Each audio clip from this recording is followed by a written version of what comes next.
नई बहू को मिला भुक्कड़ ससुराल। लड़के का परिवार अच्छा है, 3 नंद, माता पिता, साथ में 2 छोटे भाई भी हैं। लड़का इंजीनियर है और बहुत पैसे कमाता है। ये सुनते ही नैना के होश उड़ जाते हैं। 3 नंद, 2 छोटे देवर, ऊपर से सास ससुर के साथ मेरा पति, इतना बड़ा परिवार। अरे माँ, इतने बड़े परिवार में तो मैं परेशान ही हो जाऊंगी। काम भी करूं और उनके ताने भी अलग से सुनो। अरे बेटी, परेशान क्यों होती है? पंडित जी, मेरी बेटी के लिए ससुराल ऐसा दिखाओ जहां माता पिता और लड़का इकलौता हो, ताकि मेरी बेटी को ज्यादा परेशानी ना उठानी पड़े। चलिए, अगर ऐसी बात है तो ठीक है, मैं आपको एक अमीर घर का रिश्ता दिखाता हूँ। इकलौता बेटा है, साथ में माता पिता रहते हैं। नैना जैसे ही लड़के की फोटो देखती है, उसे लड़के की तस्वीर अच्छी लगती है। अरे लड़का तो अच्छा है, इकलौता है, परिवार भी छोटा है, और क्या ही चाहिए। माँ, मुझे लड़का पसंद है। ओहो पगली, चलो ठीक है, कोई लड़का तो तुझे पसंद आया। पंडित जी, अब आप इसी लड़के से मेरी बेटी के रिश्ते की बात चलाइए। हाँ हाँ बहन जी, बिल्कुल। फिर क्या था, पंडित उस अमीर घर में जाकर रिश्ते की बात कर लेता है। अब दोनों परिवार एक दूसरे से मिलने लगते हैं और उनका आना जाना लगा रहता है। बहुत जल्द शादी की तारीख भी निकल आती है। मुझे नहीं पता था कि इतनी जल्दी शादी की तारीख भी निकल आएगी। बेटी, अपने ससुराल में जाकर खुश रहना। खुश तो रहूंगी ही माँ, छोटा सा परिवार है, सुबह शाम रोटी, दोपहर में सोना, फिर रात को आराम करना।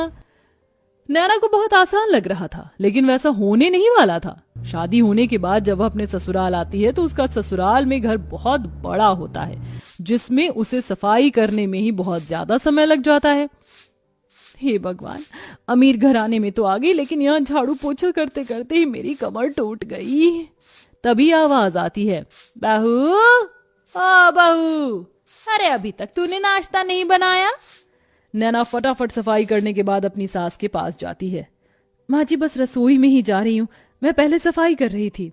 अच्छा सुनो, मेरी नंद और उसके बच्चे आज घर पर आ रहे हैं, उनके नाश्ते के लिए आलू के पराठे बना ले। और हाँ, शिवा आलू के पराठे नहीं खाता, उसे प्याज के पराठे पसंद है, उसके लिए वही बना देना। हेमलता ऐसा कहकर चली जाती है। लो जी, मिल गया ऑर्डर, अब इतने सारे लोगों के लिए पराठे बनाने होंगे। नैना ऐसा कहकर रसोई में चली जाती है, जहां वो बहुत सारा आटा गूंथती है। इतना सारा आटा गूंथने में ही मेरे हाथ दुखने लगे, अभी तो इनके पराठे भी बनाने हैं।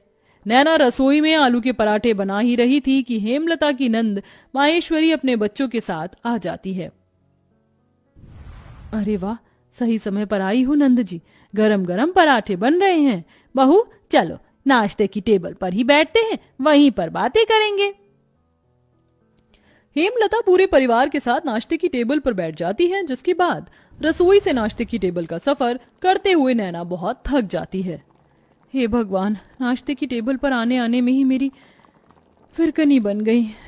मैंने तो छोटा सा परिवार समझकर इस घर में शादी की थी, यहाँ तो सबकी अलग ही फरमाइश चलती है। तभी नैना के पति शिवा की आवाज आती है। अरे नैना, मेरे प्याज के पराठे नहीं बनाए तुमने? अभी लाती हूँ जी। नैना प्याज के पराठे बनाकर अपने पति के लिए नाश्ते की टेबल पर लेकर आती है। ये लीजिए प्याज के पराठे। तभी माहेश्वरी कहती है, बहू के हाथों से पहली बार खाना खा रही हूँ, बहुत स्वादिष्ट है ये पराठे, ये लो तुम्हारा शगुन। इस तरह माहेश्वरी नैना को शगुन देकर जाती है। सब लोग बहुत खुश होते हैं, लेकिन नैना बहुत ज्यादा थक जाती है।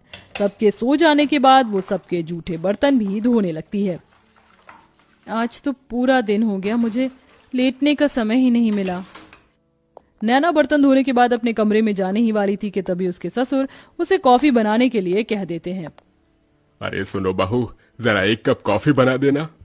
अभी बनाकर लाती हूँ पिताजी। नैना दोबारा रसोई में जाती है और कॉफी बनाकर अपने ससुर जी के लिए लेकर आती है। आखिरकार उसे थोड़ी देर के लिए अपनी कमर सीधी करने को मिल जाती है, लेकिन फिर शाम की अलग फरमाइश शुरू हो जाती है। बहू, शाम के खाने में वेज बिरयानी, शाही कोरमा और चावल बना लेना। फिर से कोई आ रहा है क्या माँ जी घर पर? अरे नहीं, ये तो शिवा को बहुत पसंद है, इसीलिए बनवा रही हूँ। ठीक है माँ जी। अब शाम का खाना बनाने के लिए नैना फिर से रसोई में जाती है और खाना बनाते हुए खुद से ही कहती है, हे भगवान, कैसा परिवार मिला है मुझे। सुबह शाम मेरे ससुराल वालों को शाही पकवान ही चाहिए होते हैं, और इतने भुक्कड़ लोग हैं कि इन्हें हर थोड़ी देर में भूख लग जाती है। डिनर में इतना हैवी खाना कौन खाता है? मैं तो बेकार ही फंस गई इस घर में आकर। नैना ऐसा खुद से बोलते हुए खाना बनाती रहती है। उसे रसोई में बहुत गर्मी भी लगती है, लेकिन फिर भी वह खाना बनाती है। खाना तो बहू बहुत स्वादिष्ट लग रहा है, खुशबू से पता चल रहा है। हाँ हाँ, मेरी मेहनत जो लगी है, स्वादिष्ट तो होगा ही। नैना भी खाने की टेबल पर बैठकर खाना खाने ही वाली थी कि तभी किसी के आने की दस्तक होती है। हेलो गाइस, मेरे बिना ही खाना खा रहे हो? अरे बेटा चिराग, तुम यहाँ विदेश से कब लौटे? मेरे साथ मेरे कुछ दोस्त भी घर पर आए हैं। आज ही हम ऑस्ट्रेलिया से इंडिया आए हैं। कितने दिनों बाद तुझे देख रहा हूँ नैना।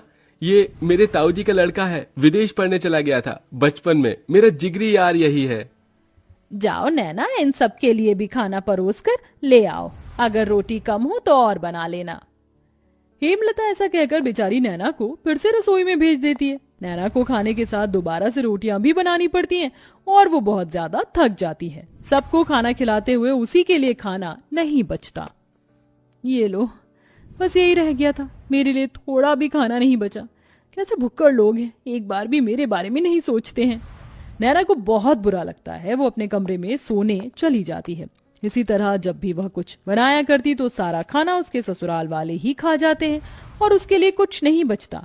ऊपर से घर में मेहमानों का आना जाना लगा ही रहता है, जिसके चलते एक दिन नैना की बहुत ज्यादा तबीयत खराब हो जाती है। इनके शरीर में बहुत ज्यादा थकावट है। लगता है काफी दिनों से जरा भी आराम नहीं मिला है, इसलिए शरीर में कमजोरी हो गई है। ये मैंने दवाइयां दे दी हैं, बस आप इन्हें थोड़ा आराम करने दीजिए, जल्दी ही ठीक हो जाएंगी।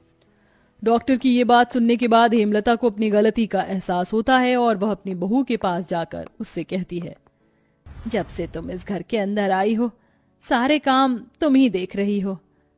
मैंने तो कोई काम नहीं किया है और ये भी नहीं सोचा कि तुम कितनी थक जाती होगी। मुझे माफ कर देना बहू, लेकिन आज से मैं भी तुम्हारी मदद करवाया करूंगी। माँ जी, आपको माफी मांगने की जरूरत नहीं है। मैं इस घर की बहू हूं और घर की जिम्मेदारी समझना मेरा फर्ज है। नैना इतना कह रही थी कि तभी घर पर उसकी तबीयत के बारे में सुनते ही ताई जी, मौसी जी, बुआ जी सब आ जाती हैं उसकी देखरेख के लिए। हमारे रहते बहू को एक भी काम करने की जरूरत नहीं पड़ेगी। अरे बुआ ताई जी हैं ना, और मौसी जी भी हैं, हम सब मिलकर सारे काम कर लेंगे।